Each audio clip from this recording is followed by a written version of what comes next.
નમસ્કાર મિત્રો, સ્વાગત છે તમારું એચએનજીયુ સ્ટડી પોઈન્ટ યુટ્યુબ ચેનલના એક નવા વિડીયોમાં. પીટીસી અને બીએડ કરેલા વિદ્યાર્થીઓ સરકારને જે છે એ પહેલા વિનંતી કરતા હતા કે ટેટ ટાટ પરીક્ષા છે એ લેવામાં આવે. તો સરકાર દ્વારા આ માંગણી જે છે એ સાંભળવામાં આવી અને ટેટ 1 ની પરીક્ષા જે છે એ લેવામાં આવી.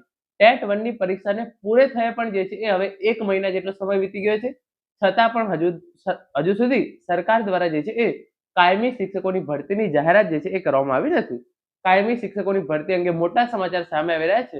એની સંપૂર્ણ ચર્ચા આપણે આજના આ વિડીયોની અંદર કરવાના છીએ.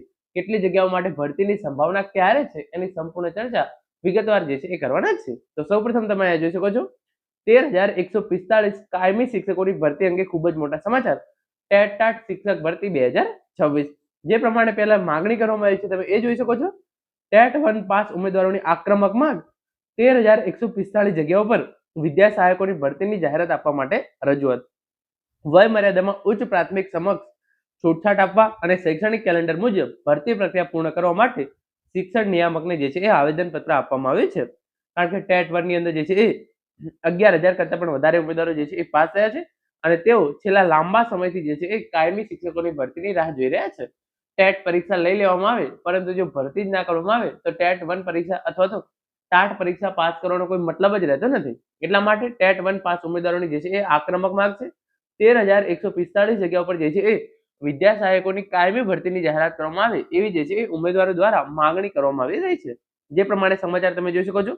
રાજ્યના શિક્ષણ વિભાગ દ્વારા લેવાયેલ ટેટ 1 ની પરીક્ષા પાસ કરનાર હજારો ઉમેદવારો છેલ્લા લાંબા સમયથી ભરતીની રાહ જોઈ રહ્યા છે. આ મામલે ઉમેદવારોએ શિક્ષણ નિયામકને લેખિત રજૂઆત કરી. કેલેન્ડર મુજબ 13,145 જગ્યાઓ ખાલી છે. જે 10 વર્ષે ભરતી કેલેન્ડર બહાર પાડ્યું છે એ પ્રમાણે 2024, 2025 અને 2026 મુજબ કુલ ધોરણ 1 થી 5 ની અંદર 13,145 જગ્યાઓ જે છે એ ખાલી છે. સત્વરે ભરતી કરવા માટે અને વર્તમાન પ્રવાહમાં જે છે એ વર્તમાન પત્રોમાં જાહેરાત પ્રસિદ્ધ કરવાની જે છે એ માંગણી કરી છે. ઉમેદવારોની મુખ્ય માંગણી એ છે કે ટેટ 1 ની જે વય મર્યાદા છે એને પણ જે છે એ ટેટ 2 સમક્ષ જે છે એ કરી દેવામાં આવે તો એનાથી જે છે એ ભરતીની અંદર વિલંબ થાય તો પણ જે છે એ ઉમેદવારોને ફાયદો થાય. જો સતત વિલંબના કારણે હજારો ઉમેદવારો એવા છે કે જે વય મર્યાદા વટાવી દેશે અને એના કારણે જે છે એ વય મર્યાદાની અંદર પણ જે છે એ વધારો કરવામાં નહીં આવે તો ઘણા જે છે એ લાયક ઉમેદવારો છે એ પણ જે છે એ શિક્ષક બની શકશે નહીં. પછી આગળ લખ્યું છે એ પ્રમાણે શૈક્ષણિક કેલેન્ડર અનુસાર વર્ષ 2024 થી વર્ષ 2026 દરમિયાન 13,145 જે છે એ ખાલી જગ્યાઓ ઊભી થનાર છે ધોરણ 1 થી 5 ની અંદર. તો આ તમામ જગ્યાઓ માટે જે છે એ ટેટ 1 પાસ ઉમેદવારો માટે જે છે એ વિદ્યા સહાયકોની ભરતીની જાહેરાત વહેલામાં વહેલી તકે જે છે એ કરવામાં આવે અને ધોરણ 1 થી 8 ની અંદર જે છે એ પગાર ધોરણ સરખું છે તો જે છે એ વય મર્યાદા પણ જે છે એ સરખી રાખવામાં આવે એવી જે છે એ ઉમેદવારો દ્વારા માંગણી કરવામાં આવી રહી છે. 13,145 વિદ્યા સહાયકોની ખાલી જગ્યા પર ભરતી કરો. ટેટ 1 પાસ ઉમેદવારોનું શિક્ષણ નિયામકને આવેદનપત્ર. જે શૈક્ષણિક કેલેન્ડર છે એ પ્રમાણે 13,145 જગ્યાઓ છે. તો આ જગ્યાઓ ભરવા માટે જે છે એ માંગણી કરવામાં આવી છે.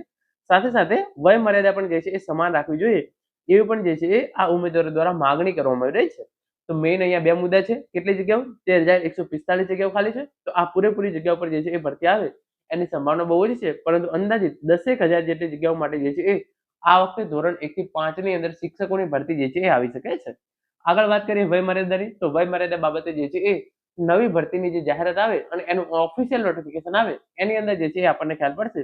બની શકે છે કે સરકાર દ્વારા જે છે એ વય મર્યાદાની અંદર પણ જે છે એ છૂટછાટ આપી દેવામાં આવે અને ધોરણ 1 થી 8 ની અંદર જે છે એ સમાન વય મર્યાદા જે છે એ નક્કી કરી દેવામાં આવે. Thank you so much for watching.